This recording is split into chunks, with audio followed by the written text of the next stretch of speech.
Okay, we're starting to get our participants rolling in, and so we're going to get started here in just 1 second. So let everyone have the opportunity to arrive. Zoom kind of slowly rolls everyone in, so we'll just give everyone the opportunity really quick.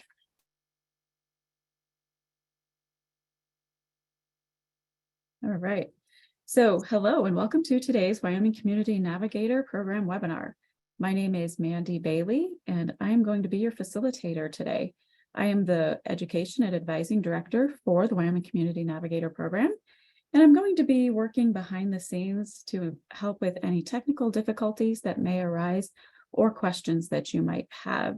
Hopefully, we do not have technical difficulties, but we do have questions. So you're also going to want to monitor our chat. We'll probably provide helpful information and links in the chat as well. Just to give you guys a little bit of information, the Wyoming Community Navigator Program is a pilot program, and it's funded through the U.S. Small Business Administration. And it utilizes Wyoming's entrepreneurial support network to reduce barriers that all small businesses often face. The Wyoming Community Navigator Program uses a hub and spoke model to pursue its goals. So we offer training, access to capital, and access to other resources to help small business owners build resiliency and ultimately be the driving force behind Wyoming's economic recovery. Today, we are going to hear from Alex Gunter. Alex is a UW graduate with an MBA. He has done some extensive work learning about AI through Stanford and Harvard. I'm going to turn it over to Alex so that he can give you more information about himself. And I think you probably came to hear him anyways. So Alex, I'm going to turn it over to you. Thanks, Mandy. Hello, everyone. Thank you for joining us today. As Mandy said, my name is Alex Gunter. I have about a decade worth of experience as a former government contracting officer, and basically a decade of experience in cost reduction, price cost analysis, and efficiency, we'll say. I really started my kind of AI automation adventure about 3 years ago, back in 2020, when I basically learned that there were certain things that could be automated that were kind of tedious, kind of time consuming. And about 3 years ago is when I started my AI automation journey. And then ChatGPT came out earlier this year, and it kind of just became my unofficial religion. So hopefully there's some opportunities for us to learn from each other from today's webinar. The webinar being ChatGPT 101, a practical guide to generative AI. So can you guys see my screen? Am I sharing at the moment? No, not right now. Okay, one moment, please.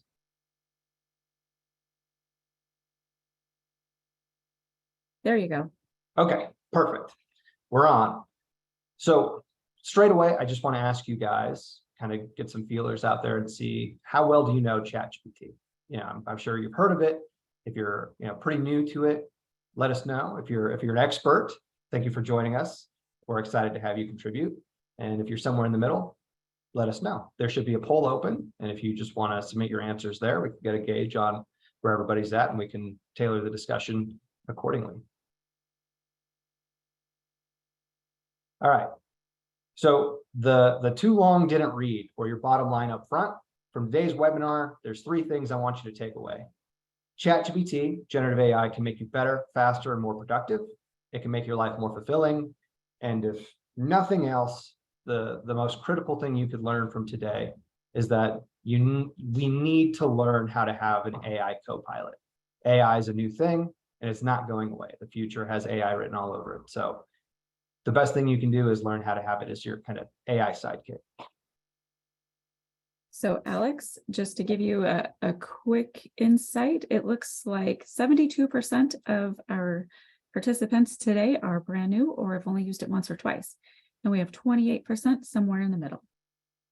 That's very exciting. Thank you all for participating in the poll. And hopefully, there's some fun and exciting things that we can learn today. The brief overview of what we're going to talk about is, what is ChatGPT, why you should know about it, how you can use AI effectively through prompt engineering, and some ethical implications and kind of the future of AI and what the workforce is going to look like. A couple classroom norms, or I guess webinar norms. If you have questions, please ask. You can submit them in the chat. And if you are kind of in the middle and you have something that you want to contribute from something that you've learned, please speak up, send it in the chat so our participants can see it. We're all learning together on this. And the more we can participate, I think the more everybody gains. So that's that. And then we're going to have a bit of a practical demonstration later on. And if I'm droning on and you're not really interested in what I have to say, but you'd rather experiment with the AI like in real time, practice. That's the single greatest thing you can do to make AI, work for you. Okay, with all the fun little classroom norms and fine print out of the way, we could get right into it. So ChatGPT, kind of a big deal. I'm sure by now you guys have heard about it. There's a lot of buzz, a lot of hype happening around ChatGPT and kind of generative AI. And so if you don't know, ChatGPT is part of a family of AI called the generative AI. Yeah, it's just generative AI. And what that means is it is trained on, we'll say, the internet's amount of knowledge. Let's say it's trained on everything Wikipedia knows. And so generative AI works in a way that you send it some text, like you just type in, hey, I need you to do this. And from what it's trained on, it generates images, videos, text, basically anything you need it to generate, it will kind of fabricate and create it out of nothing.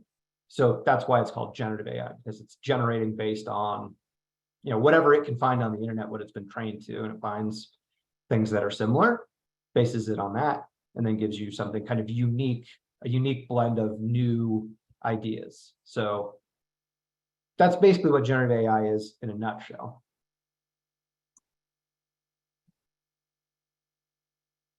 And from my experience, ChatGPT makes you better at just about everything.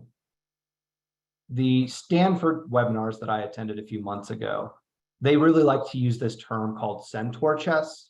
If you haven't heard of a centaur in a long time, the centaur is that kind of Greek mythological half horse, half man, which you can kind of see in the top left corner there is a picture of a centaur.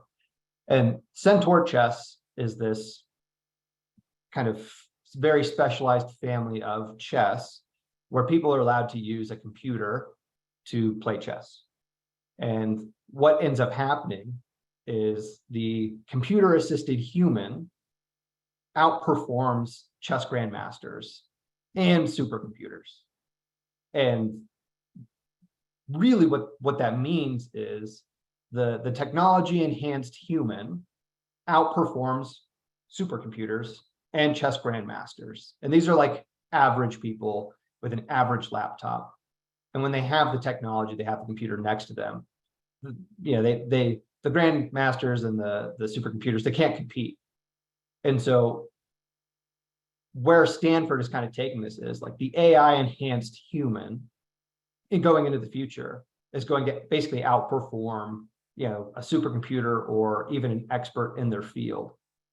Because the AI, the computer basically gives you so many options that you as the human basically get to pick and choose, mix and match, and the outcome of basically what you're getting with your AI is going to be far superior to basically just a human or an expert in their field. Now, there are some criteria. There's some things to think about. People are kind of using ChatGPT and generative AI as like a magic 8-ball. They're kind of like, oh, hey, like, what is my destiny? And they just take it, they just take the answer and run with it. And I want to basically spell out and kind of say it out loud that don't think of generative AI as like Google. It's not really like an answer machine. Like it won't give you the right answer. It can, but you'll find, if you haven't already, that sometimes it hallucinates, sometimes it comes up with kind of off the wall things that aren't accurate. And so don't think of it so much as like Google, where it just kind of gives you the answers. Think of it as like a brainstorming partner. And that's where the centaur chess kind of comes in. It's like, it gives you options more than it gives you just, straight answers. And the use cases for generative AI and ChatGPT are really anything you want. I have friends that, one's a computer programmer, and he's an okay writer. He's a good guy. And he used ChatGPT to basically do like search engine optimization on an article that he's writing because he has a blog. And my friend, who's not a celebrity or anything like that, used ChatGPT. And within like 5 days of him posting his blog, he had like 20,000 hits on this kind of abstract blog for computer programmers, kind of geeky stuff. But 20,000 hits in 5 days is what he got from using ChatGPT. Now, I'm not a marketing person. I'm not a computer programmer, but to me, that's significant. Like if you can get 20,000 hits in 5 days just by running something through ChatGPT, I think that's significant for any business or any person that wants to, do marketing when they don't necessarily know how to. ChatGPT is really great at that. Now, if my anecdotal experience doesn't mean that much to you, there are studies that are coming out now. MIT specifically had a study that showed that people who used ChatGPT were basically able to create better quality documents 40% faster than people who didn't use ChatGPT. They had a panel of judges who basically didn't know who was using AI, and they found that the people who used AI, the quality was rated better. And most of these participants, kind of similar to your boat, had never really even touched or heard of ChatGPT before. So it's not like, oh, hey, you need to be very experienced in ChatGPT to see an output. In the very first study that they did, these people who never touched ChatGPT before had a 40% increase in quality and 40% faster. So I think that's significant. Like you kind of see now that, generative AI and automation is going to boost productivity. The studies range, you kind of see the percentages right there on the screen. Depends on which study you look at. Some people say 14%, some people say 80%, some say 300%, but I'm going to go with the MIT study. It seems credible to me. We're going to say 40% faster, which means you're almost cutting your workload in half with these kinds of tools. So that's incredibly exciting for small businesses. But what that also means is that the world has changed. A year ago to now, it's a totally different world. People are starting to see the benefit from ChatGPT and generative AI. And like, there's no putting this genie back in the bottle. The businesses that use AI will have an incredible competitive advantage over those who don't. And, going back to the Stanford study and the Stanford guys and their centaur chess, like we're all centaurs now, whether we want to acknowledge it or not. All of us should start using generative AI and automation to boost our productivity, because if we don't, chances are we're going to be replaced by somebody who is using it. My kind of prediction of the future based on things I'm reading, McKinsey and Company, the major consulting firm, put out a study a couple months ago and basically said that with the AI tools that we have today, about like up to 70% of most people's jobs could potentially be automated by like 2050, 70%. So really what that means is ignore it at your own risk. I think that 3 years from now, if you don't know how to use AI 3 years from now, it's almost like somebody who doesn't know how to use Google like today. Like it's kind of a handicap. If you don't know how to use Google today, that kind of makes your life probably a little harder than it should be. And I see in the next 3 years that if you don't at least know how to use AI at least a little bit, 3 years from now, it's going to be kind of a handicap for you. Okay. So I told you all this fun stuff about how it can make you more productive. It can save you time. It can do all these things. I know what you're saying. How do I do it? And I want to make a point here that I have no idea who this person on the screen is. Most of the images that you've seen in this presentation and the images that you're going to see, these are all AI generated images. I'm not an artist. I wish I was. I'm not terribly talented at creating images and drawings and stuff like that. But with the kind of generative AI that's coming out now, you can create images with just a few lines of text and say, hey, ChatGPT or Bing or whoever, like, hey, can you give me, a picture of a woman who's like very excited to figure out how to do something. And it'll search the internet, it'll look for, all these different images, and then it will create, I don't even know if this person's real, basically create an image of a person from all the things that I could find online. And here it is. So that's pretty exciting for marketing people too. If you don't have a ton of design experience, generative AI, again, can do images, it can do videos, it can do text. The graphic design that you may have not known how to do before, like now you can do in seconds. Okay, how do we use ChatGPT? How do we use AI? The answer is ethical AI enhancement. This is one of my favorite images here. Midjourney, the image generation software that I like to use, generated this one for me. And so what I see here, and what you'll see, is this very big, very eager robot sidekick. And immediately to the right of this overeager robotic sidekick is, the little girl who's very clearly the superhero in the story. And her face is kind of concerned.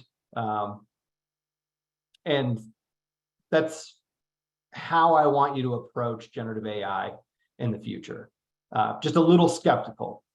And what I mean by that is it's better if we see AI as kind of like an overzealous intern. So a lot of people think that AI is going to automate all their jobs away. People are going to be, displaced from the workforce. I don't see it that way. There's potential for that, but I think it's better that you, again, think of AI as like an intern. It can do anything you want it to. It's very eager, it's excited to help, but it doesn't really know anything yet. So you are still the superhero in your own story, and you have a sidekick. The sidekick is there to help you out, but more often than not, if you've seen any superhero movie ever, the sidekick, kind of when they go off on their own, kind of get themselves into trouble, and the hero has to go and bail them out. But sometimes the hero's in trouble and the sidekick helps them out, and it works that same way. So think of AI that way, not as an automation thing, but as like a fun robotic sidekick. Now, the way that we talk to AI, the kind of buzzing phrase and term that's out right now is prompt engineering. And that is, the process of using words or text to prompt the AI to get it to generate something that you want. What's significant to me about this is, back in the day, not even that long ago, if you wanted a computer to do something, you had to have like a very traditional coding language, like you had to be a computer programmer, and then you'd have to, do lines of code, and then the computer would do what you wanted it to. But with generative AI, computer programming is basically done now in common language. Like in English, you can basically tell generative AI, hey, I need you to do this thing. And the computer now understands what you need it to do and will go to work to operate and make those things happen. So what that means really is, if you don't know how to build like an app, or you don't know how to build software, before, as a small business, you would have had to pay probably a ton of money to maybe find somebody that would develop it for you. But now you can go into ChatGPT, or you can go into Bing, and you can say, hey, ChatGPT, I am trying to write, a code for this kind of application. Can you help me? And right now, ChatGPT and Bing are very, very good at writing like Python code. So even though you don't know anything about computer programming, you can now develop an app basically for free in seconds. What used to take people maybe weeks, months to build, you can do now in an instant. And so if you're a company that's trying to do a software-based thing, that's significant, because the cost of creating a prototype is like $0. Like, it's free, which means you can get investors, you can get buy-in, you can show people, hey, here's what I'm doing. And now you have something to show them. You can talk to people all day long, but until they see it, seeing is believing. So I think that's significant. That's very exciting.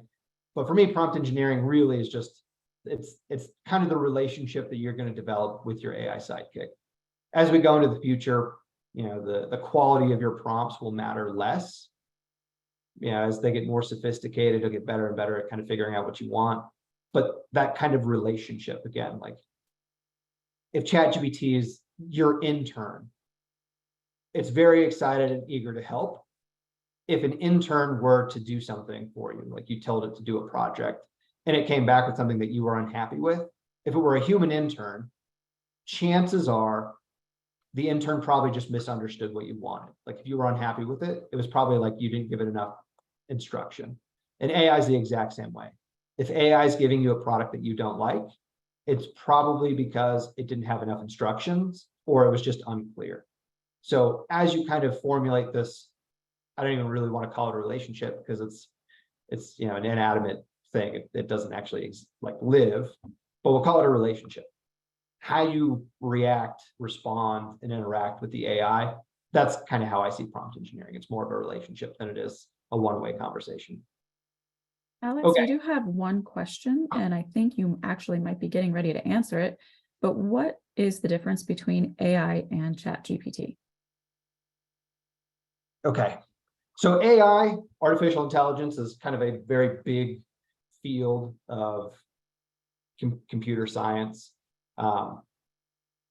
AI is basically, you'll hear things like machine learning, data science, it all kind of falls into AI. And what AI really does is AI takes the world's amount of like data that exists and you train it on this data over and over and over again until it gets trained, the machine learning, the artificial is trained to basically act like a human and respond like a human. And that's kind of how AI works. Like AI is such a big field. And honestly, I'm not really doing this explanation a ton of justice because it's such a broad field. But AI is, we'll just say, AI is kind of any computer program that's basically trained to act like a human. And ChatGPT, again, falls into this kind of subfamily of generative AI, where, again, it's trained on all this data. And so when you tell it what to do, it scans, we'll just say, the entire internet for pictures of dogs. And you're like, hey, give me a picture of a dog. It will scan every picture of dogs that it can find. And then it will give you kind of a unique image of a dog, kind of blending all of the things that it found online. So again, it's using that data to give you a response. That's primarily the difference. And while we're here, actually, in a recent podcast, I kind of talked about this. So there's really kind of two types of AI that most people are aware of now.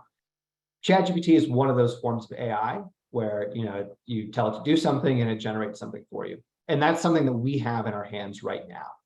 The other form of AI, whether we know it or not, has kind of been around for 20 years because AI is not a new thing. AI has been around for decades, but it was usually like the Amazons, the Googles, the Apples of the world. They were the only ones that had the resources to really use it. And so if you've ever seen something like on your Amazon suggestions of like a product that you've never mentioned to a friend, like you've never said anything to a person out loud, like, hey, I really want this thing. The example I used is like, I once bought like a very specific vacuum attachment to clean the vents of my car. Never spoke a word of it to anybody. And Amazon one day was like, hey, you know what you would probably really like? This random vacuum attachment that cleans the vents of your car. So I'm sure that that's probably happened to you before. And that's the other form of AI that has existed for a long time that most people are generally aware of, like the algorithm that basically determines, what you're going to click on next, what you might want to buy. That's the other form of AI that's been collecting data on us for the last, few decades, to the point where, the AI algorithm kind of knows us better than we know ourselves sometimes. So that's kind of the two types of AI that I think most people are familiar with. But generative AI, and what's powerful about this, generative AI is the first time that consumers have access to these artificial intelligence tools. Like for the first time ever, we now have access. Like we have a user interface where we can interact with AI to make our lives better. It's no longer just for big tech firms. It's not just for Google, Apple, or anybody like that. Like we have it. And the most sophisticated AI tools that exist right now, like Bing Bing, like the search engine, and this is right where we're at. There's a ton of AI tools out there. There's like 100 coming out every week. It's hard to stay on top of them. So I recommend Bing, like Microsoft's Bing, like the search engine. Like, why would I Bing something when I could Google it? Yes, Bing. Bing runs off of ChatGPT 4, which is the more recent modern form of ChatGPT. It's the one that you have to pay $20 a month for, like the premium. Bing's AI runs off GPT-4, and it has a live internet connection, which means that it will basically scan what it thinks it knows against the internet to validate that what it's giving you is actually accurate. So Bing has that live internet connection, significantly de-risks the amount of things that it could get wrong. And so when you use Bing, it's a lot more likely to be factual and accurate. And it's just very sophisticated, and it's free. Not totally free. You have to have a Microsoft account. So if you have like an old Hotmail or like an Outlook account, you can sign into Bing and you're good. If you don't have that, if you have a Gmail, you have to create a Microsoft email, and that's the cost. You have to have a Microsoft email. But otherwise, the most advanced AI tool in the world right now is free for anybody that has an email address through Microsoft. And that to me is incredible. And Bing can also do image generation for free. So sorry, we've got one question. Can you create documents on Bing or just search stuff? So for Bing, it searches the internet for basically anything you want. You kind of prompt it to do the search. It'll pull up whatever it can, and then it'll generate those responses for you. Bing can also review PDFs. One thing that I didn't talk about, but this is kind of new, is a friend of mine recently had their identity compromised, and they had like a incredible string of texts, like 16,000 text messages between like this scammer and them.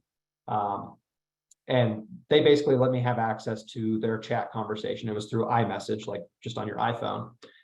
We saved that as a PDF, and then I uploaded it into Bing, and I said, hey, Bing, I'm trying to file a police report for my friend.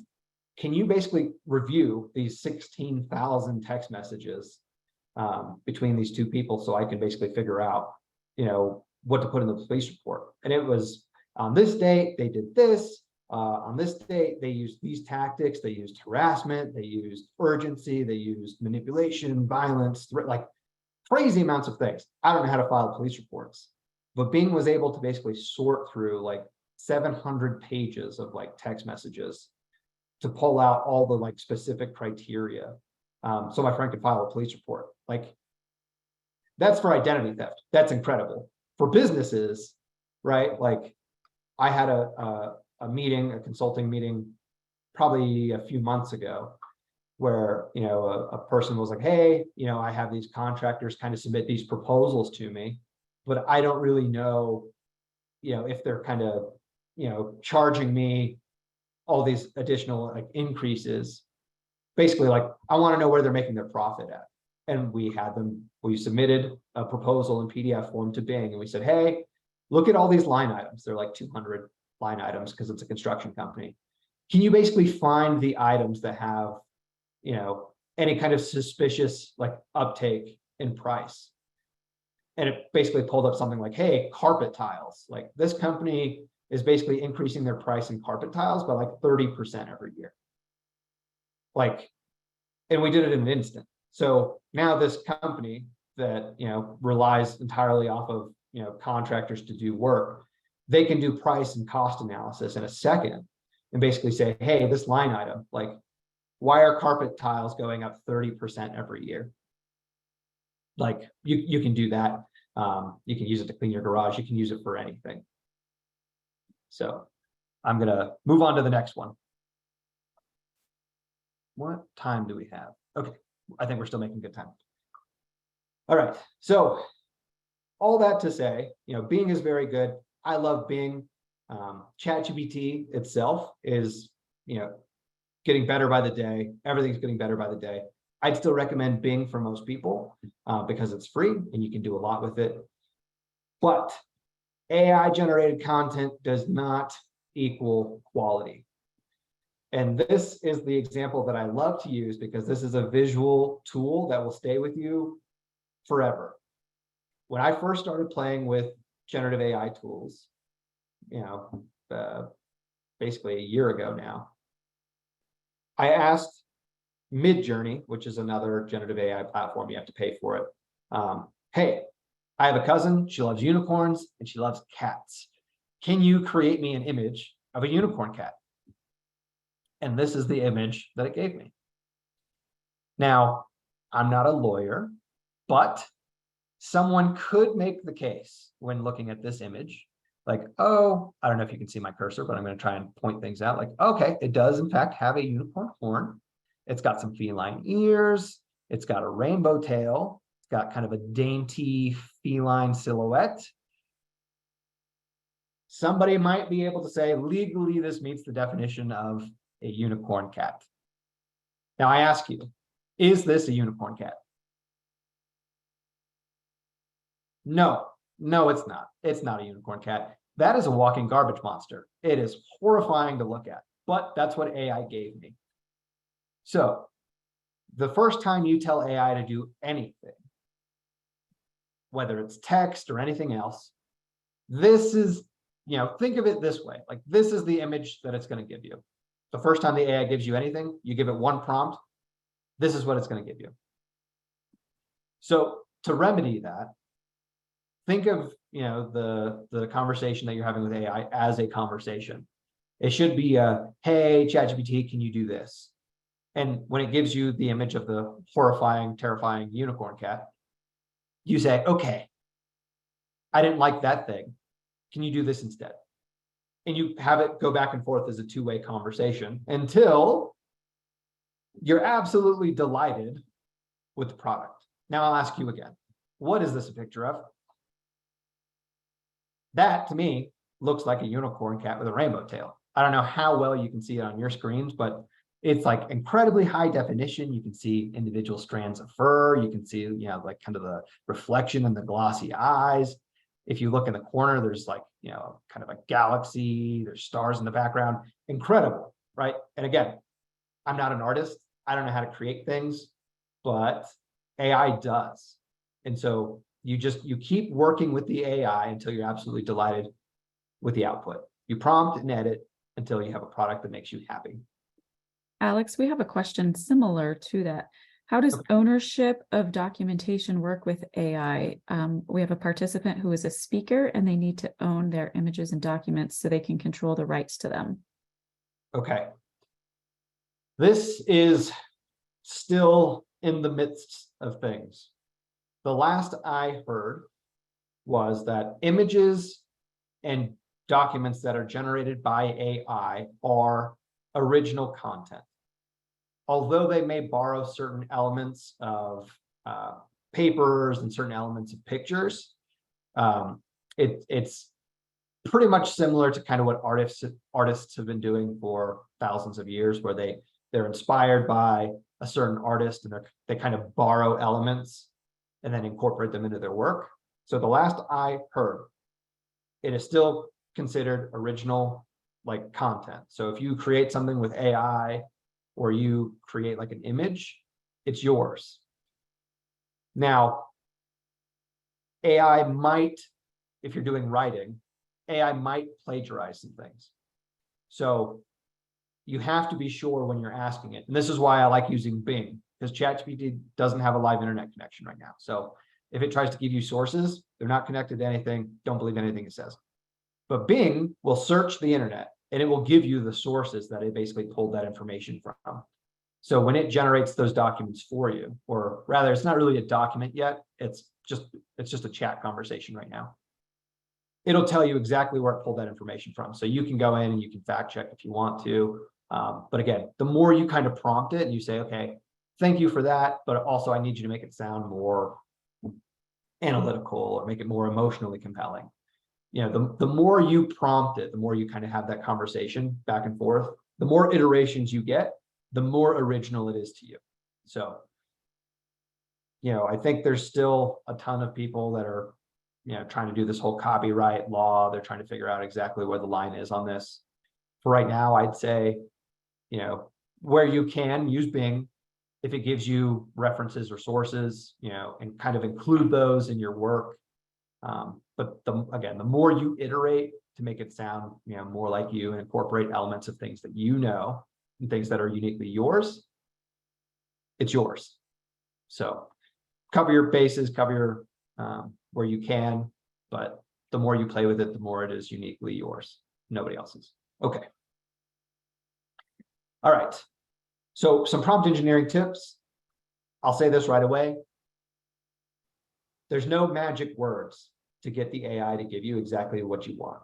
The best thing you can do is just practice. Like the more time you spend playing with the AI and kind of getting it to do exactly what you want, the better. There's a couple things that'll make it easier, but I would say, again, now that you've been here, now that you've attended this webinar, single greatest thing you can do to improve your quality is just play around with it for everything. Ask it to give you a checklist to clean out your garage. And that's a real thing that a friend did. They were like, hey, I've got a garage. I don't know what to do. It's, we've got like 3 years worth of junk in there and we have no idea where to start. And act like an expert is something that you can put in your prompts to make it sound, to get you a little bit closer to the result you're looking for. So where ChatGPT and generative AI really does incredibly well is it's really good at wearing hats. So you tell it to act like a project manager and it scans the web to figure out, what project managers do, language it uses, things it needs to know. You say, okay, ChatGPT, I need to clean out my garage. I've got a ton of stuff in there. I have no idea where to start. Can you act like an expert and give me milestone dates to do this project? I have 5 days to do it. And my friend did this. So ChatGPT basically said, like, day 1, go through the garage, identify the things that are just garbage and basically throw them out. Okay, day 1. Day 2, make piles of holiday decorations, make piles of tools, make piles of basically all these miscellaneous categories, buy bins, store your Christmas decorations in the bins, hang your tools up on the wall, blah, blah, blah, so on and so forth. So over a 5-day period, it broke it down into like very actionable steps. So my friend could basically, look at that overwhelming chore that we're all avoiding. And now it was like, oh, okay, I only have to do this one thing today. And then she cleaned her garage in 5 days. She was like, wow, I don't know why something so small seems so big. You tell ChatGPT to act like an expert, it will do that. Act like a market research person, act like a marketing person, create me a social media marketing plan. Hey, can you do a search engine optimization for my computer programming blog so I can get 20,000 hits in 5 days? Anything you can think of, any job that exists and has any kind of information online, ChatGPT can put that hat on and act like that person.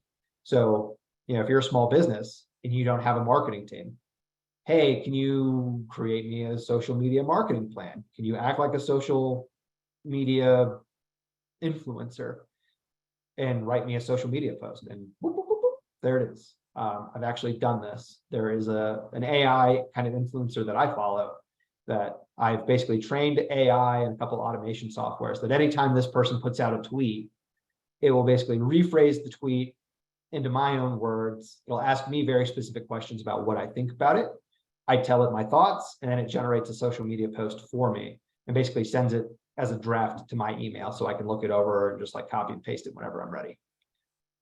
That's incredible. Since I don't have to do basically anything other than like, I'll get a notification that, hey, you need to answer some questions. Okay, this is what I think about that. And boop, there it is. Somebody else created something. Now I have my thoughts and my interests on it. Now it's my content, and now I can just share it. It can do anything as long as you tell it, hey, I need you to do X task. One thing that I just mentioned, ask me clarifying questions. Again, ChatGPT, not a mind reader. Humans aren't mind readers either. And so if a person or ChatGPT gives you something that you're like, this isn't what I wanted, you can ask it to ask you questions. And that basically puts additional constraints on it so that it will have a better idea of exactly what it is you're looking for and give you quality answers that you're looking for. Like that, ask me clarifying questions. Like if there is a cheat code for generative AI, that's it. Like, ask me clarifying questions because now it knows exactly what you're looking for. And then chain of thought prompting is, if you're trying to do like a very big project, you can ask it like, hey, can you break this down step by step? And it's very good. We mentioned this earlier, have a conversation, give the AI constraints. So, hey, I don't really like what you said there, remove this section. Or, hey, I have another potential client that I worked with. They deal a lot with donors. And it was, hey, we know that this donor is very like people driven, like very emotional, like emotional is not really the right word, like very empathetic. Hey, we need to write, a thank you letter to this donor. They're very empathetic. They care about these things. And then in this consulting meeting that I had with this client, it pulled up exactly what their organization was, tailored the language to this very empathetic donor, and basically made it sound like very compelling to them, included very specific, charities and things that they've contributed to. And it was, in 30 seconds. And I didn't know really anything about this organization. I was just working with this potential client, like in a, one-on-one. And they were like, oh my gosh, like they got, that's wow. Like I can't even, that's like mind blowing. For investors, the same thing. If you've got, people or customers who are very like analytical, like very like empirical, it's like, hey, I need you to make this thing sound more like this. The more you do this with the AI, the more you interact with it and tell it like specifically, like make it sound like this, remove this thing, add this idea or this concept, the better it's going to be. That's how you should be interacting with your AI sidekick. Again, they're not going to replace you. They're just enhancing you. And the more that you can give it, the more that it can assist you. Okay, I've talked a lot, and I think the single greatest thing we can do now is to just show you guys exactly what it is we're talking about. So I'm going to play around with Bing because that's the one that I recommend. If you have ChatGPT open or Bing, it doesn't matter. The concepts are the same, but I'm going to use Bing and I'm just going to kind of show you how it works. So I open up Microsoft Edge because that's the browser I have to use to access Bing. I click this little button and now we've got Bing Chat.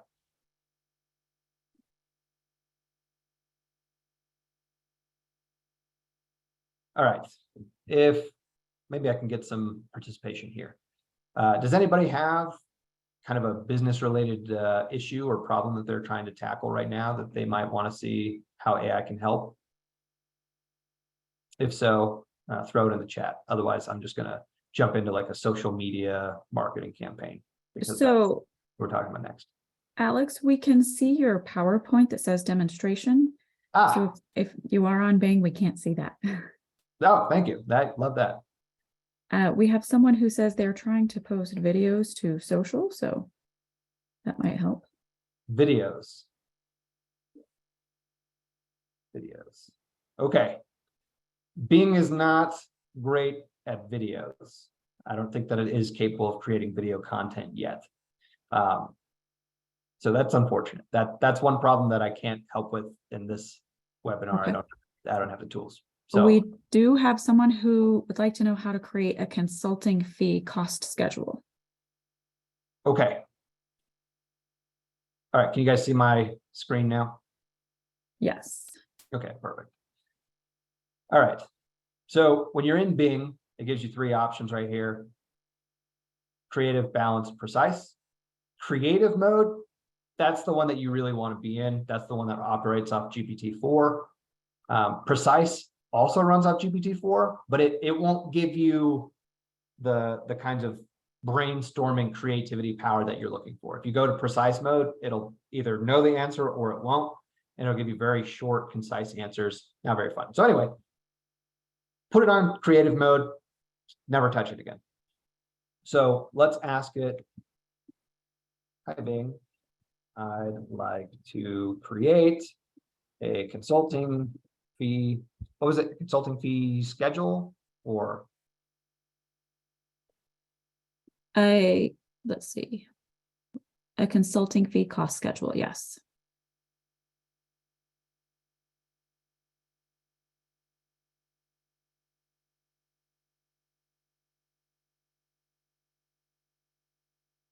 Okay, so straight away, I'm just going to kind of ask Bing like, hey, this is exactly what I'm doing.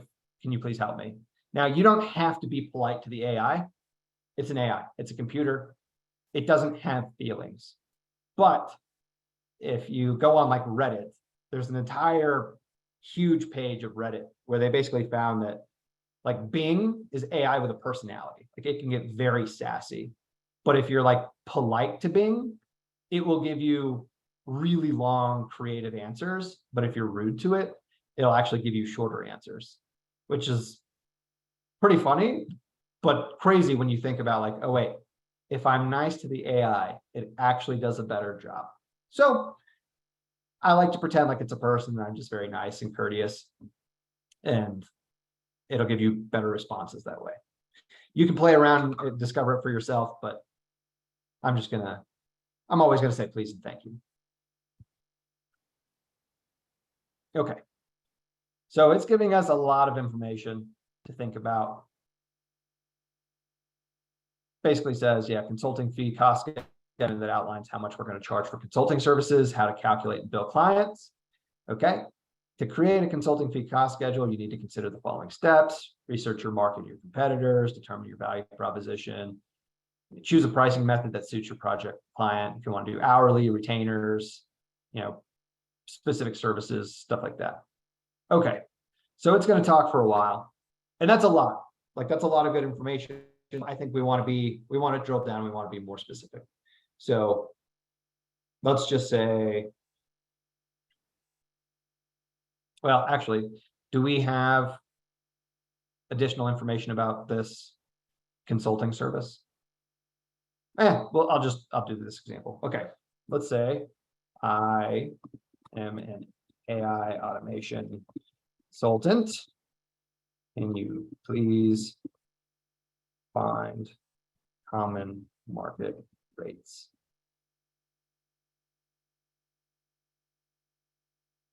So going back to kind of what we talked about before, generative AI, you give it one thing and it gave us a lot to think about in that first one, but it even said, hey, you basically need to specialize down. So I'm saying that I'm an AI automation consultant. Can you basically search for like the going market rate? And so now it's generating new information. Okay. The hourly rate for AI automation consultants varies depending on experience, skills, location, project scope, things we all know.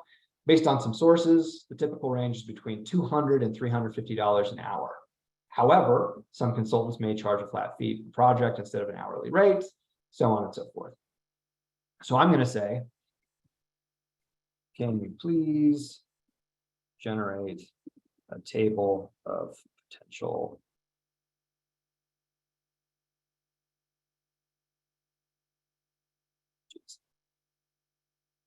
haven't had enough coffee today.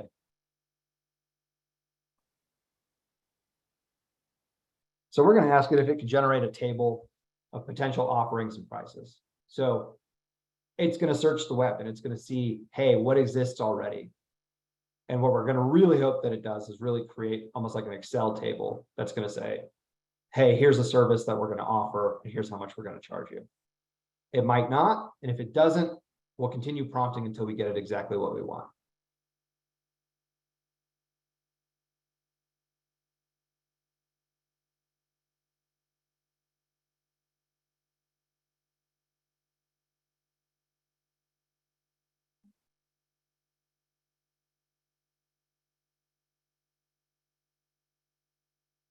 Okay. So I'm gonna try and, oh, that's not it. Okay, so if you guys can see my screen now, it keeps trying to scroll down when I don't want it to. It basically broke down like a couple like AI automation things that maybe like my company, Unicorn Cat Consulting, could do. Basically describes exactly what it is, pricing methods, rates, all that. So basically what we've done here is we've asked ChatGPT, or rather we asked Bing to do a little bit of market research for us. It scanned the web to find anything for, specifically for AI automation, consulting, looked up pricing structures, and then we basically asked it, hey, what kind of services can I offer and how much can I charge for each one of those, individual services? And I don't know, I didn't have my clock running, but I think this took 3 minutes, maybe. And of that 3 minutes, I was talking for most of it. So this is, something that you can kind of see how it's going to kind of generate new ideas for you. Another thing that I really like to do is we'll ask it,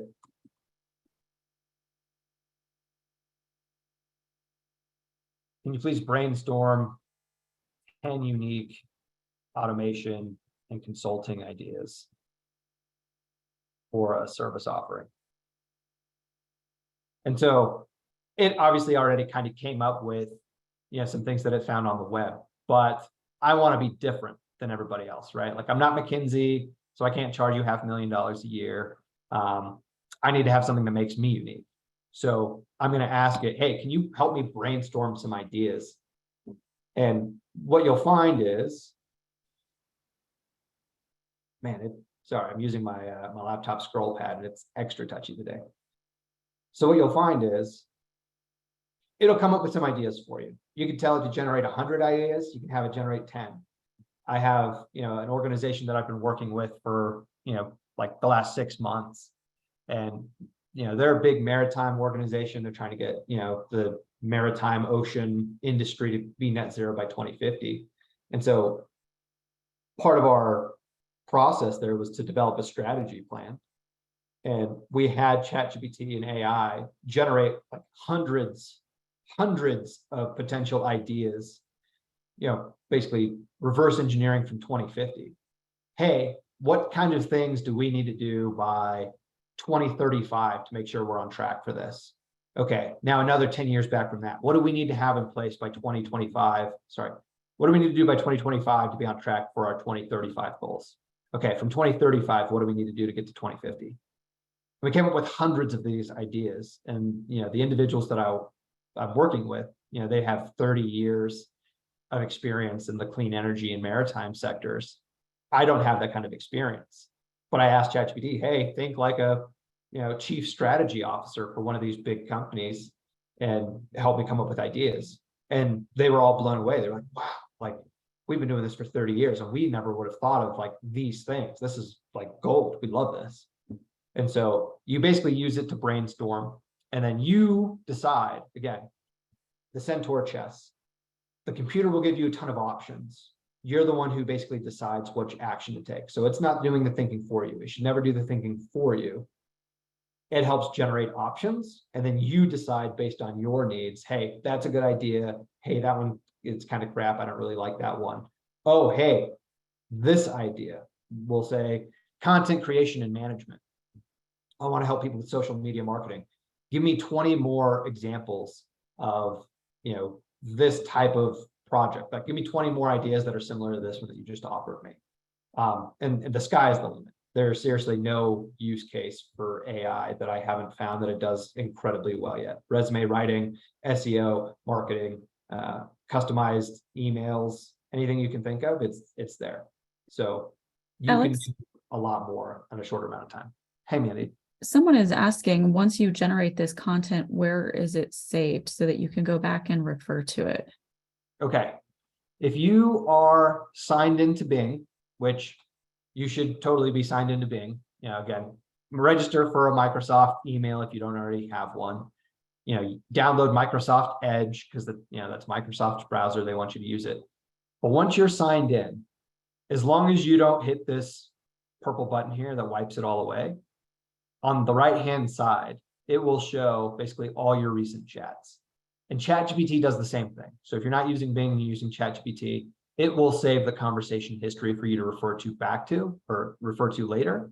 And it'll be basically right on either the right-hand side or the left-hand side of the screen. And I'm running out of time, but I'll say, can you generate an image of, now I'm going to kind of show you one like image thing that Bing can do because I love that stuff. Can you generate an image of a gingerbread man going to work? Cartoon style. Just for giggles, for fun.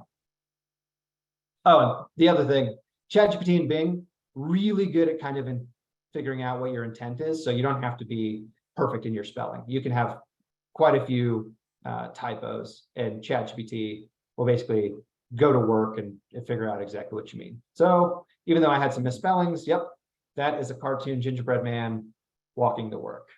So, if you're trying to do graphic design stuff or create a logo for your business, Bing's right there. You can get, so many free things, I think a day, and then it'll ask you to pay for it. But you can get quite a few free images out of it.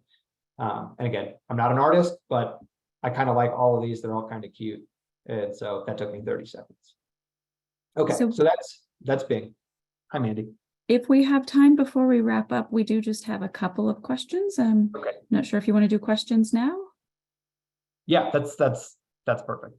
Okay, so quickly, can you link to your bank accounts to track business budgets and expenditures? And is that a good idea? I would say as of now, I mean, there's absolutely a way to do it. It's probably not going to be through Bing or ChatGPT right now, but there are automation softwares that exist that will basically kind of pull your bank statements and basically track that information for you. I will say, if you're going to use AI tools, it's still training on all the data that you're giving it. So I would recommend not giving it like your personal private information yet. Like, be incredibly cautious. You have like OpenAI, the company that owns ChatGPT, probably not going to sell your social to somebody.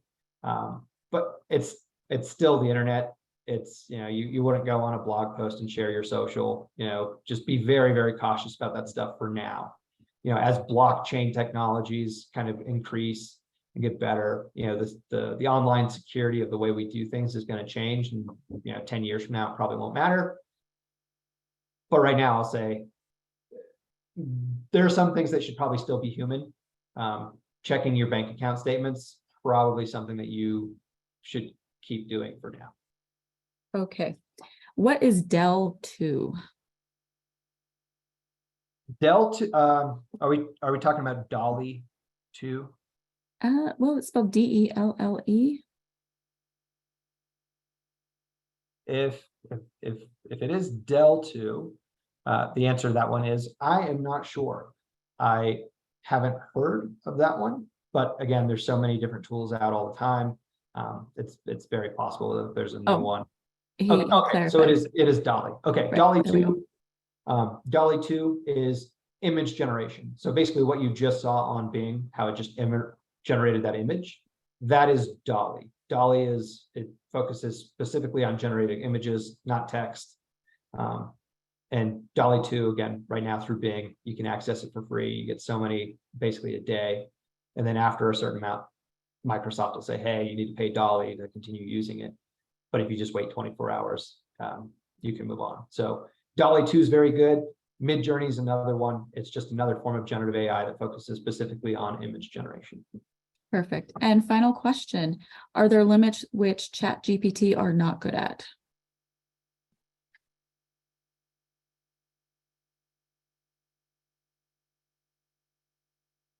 I would say yes. I mean, it's not perfect. It still makes things up. ChatGPT has a tendency to make things like very long-winded. And so if you're trying to do like social media posts or respond to comments or even emails, it can get very lengthy very quickly.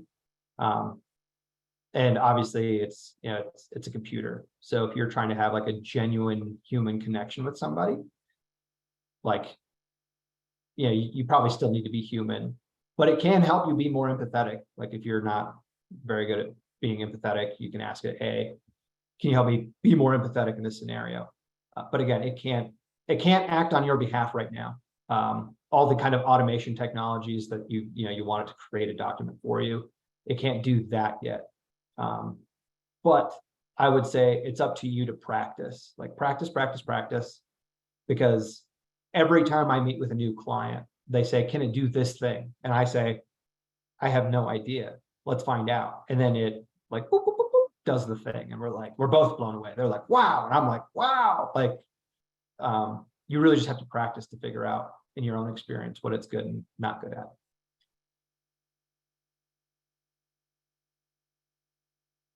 Okay. Is that the last question? Yeah. Do you have time Yes. okay. 1 second. I have one thing I want to show, and then we'll call it good. Sorry about this.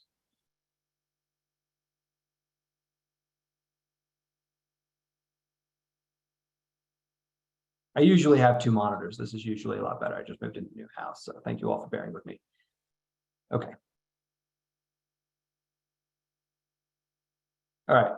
So your 30-second recap. ChatGPT can make you better, faster, more productive. It can make your life more fulfilling. It can automate those tedious parts of your job that you hate and give you more time for the things that you love. And the most important thing you can learn from today is that learning to have an AI co-pilot will be what sets you apart in the future. And if you are interested, if this is beneficial to you, please follow me on LinkedIn. I'm putting out new stuff all the time. And that's it. Thank you all for attending today. I really appreciate your time. And I'm really grateful that we had the opportunity to learn together. So Alex will be back with us next Friday, August 25th. So make sure you check out the Wyoming Community Navigator.org page, and you can register for his next one next Friday at 11 a.m. We're going to discuss ChatGPT and your small business marketing strategy. So make sure that you register for that, because I'm sure that there's a lot more we can dive into. We'll take a deeper dive next Friday. Also, we do have a quick survey. If you will please take that following the conclusion of this webinar. It really helps us to continue to have great content like Alex. So please take that survey as well. Otherwise, have a great Friday afternoon, everyone, and we will see you back here next Friday with Alex at 11 a.m. Have a good day. Bye.